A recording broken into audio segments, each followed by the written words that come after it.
Allez, bonjour à tous, donc à Montluçon, à l'étang de Sceaux. Comme on peut constater aujourd'hui, il y a beaucoup de vent.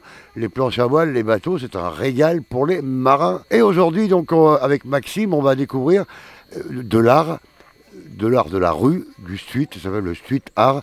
Et ben aujourd'hui, c'est donc un projet qui a eu lieu entre l'IUT de Montluçon, donc que je fais partie. Je suis en deuxième année du DUT Gestion Logistique et Transport. Là, on a eu un projet tutoré qu'on a tous les ans. Donc le mien, c'était l'amélioration du cercle de la voile de Montluçon. Donc dans ce cadre de ce projet, donc j'ai eu l'idée de décorer le mur du cercle de la voile pour attirer le monde et pour faire connaître un peu plus le club, quoi, au grand public.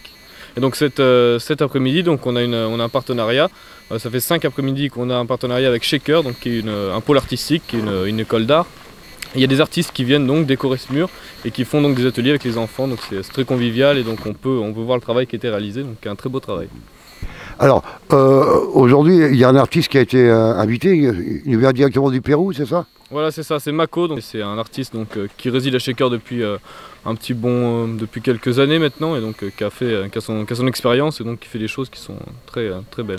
Il y a un afflux qui a toujours été très important au cercle de la voile, même sur le site de l'étang de Sceaux, il y a des pêcheurs, il y a des coureurs, il y a ceux qui font de la marche rapide, il y a ceux qui font de la voile, il y a beaucoup de sports autour de l'étang de Sceaux, donc c'est vraiment un pôle d'activité, c'est quelque chose qui vit beaucoup à Montluçon. Ils peuvent s'inscrire donc à l'atelier Shaker, donc il y en aura encore un donc mercredi prochain, et donc ils s'inscrivent à cet atelier-là et puis ils peuvent après participer donc à la décoration de ce mur avec les bombes, donc Mako leur montre un peu comment faire au début. L'idée, c'est de décorer notre club pour qu'il soit un peu plus attrayant quand il y a plein de gens qui se promènent, donc comme ça ils seront contents de voir tout ce qui se passe. Et puis l'artiste a accepté de faire sur le thème de notre sport, donc c'est l'idéal. C'est un club qui a été créé en 1962. Alors moi je connais pas toute l'histoire du club de voile bien sûr. Par contre ce que je peux dire c'est que voilà, on a à peu près une soixantaine de licenciés annuels. Une centaine de licenciés estivaux et on accueille chaque année pas loin de 3000 personnes.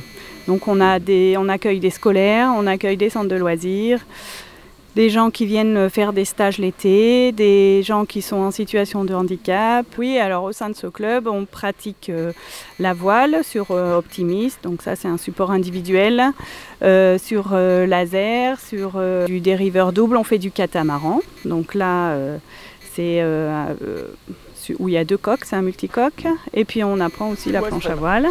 Et depuis quelques années, on apprend le paddle. Donc ça, c'est un support qui n'a pas de voile par contre, mais sur lequel on se tient debout et on rame. Alors comment on fait pour venir, pour s'inscrire? Est-ce qu'on peut s'inscrire au courant de l'année ou il faut attendre la rentrée scolaire? Comment ça se passe? Nous, on accepte les gens quand ils veulent venir. Par contre, on est fermé décembre, janvier et février parce qu'il fait trop froid et donc on range le matériel. Effectivement, elle n'est pas très chère pour l'activité parce que le matériel coûte très cher. On prête tout, on prête le matériel, on prête les gilets de sauvetage, on prête les combinaisons et on va dire une moyenne de 115-120 € pour toute l'année, sachant que les adhérents ils peuvent venir le mercredi après-midi, le samedi après-midi, le dimanche après-midi et ils peuvent venir toutes les vacances de Pâques, d'été et de Toussaint. On sait qu'on est dans une région où ce n'est pas un sport qui est ultra développé.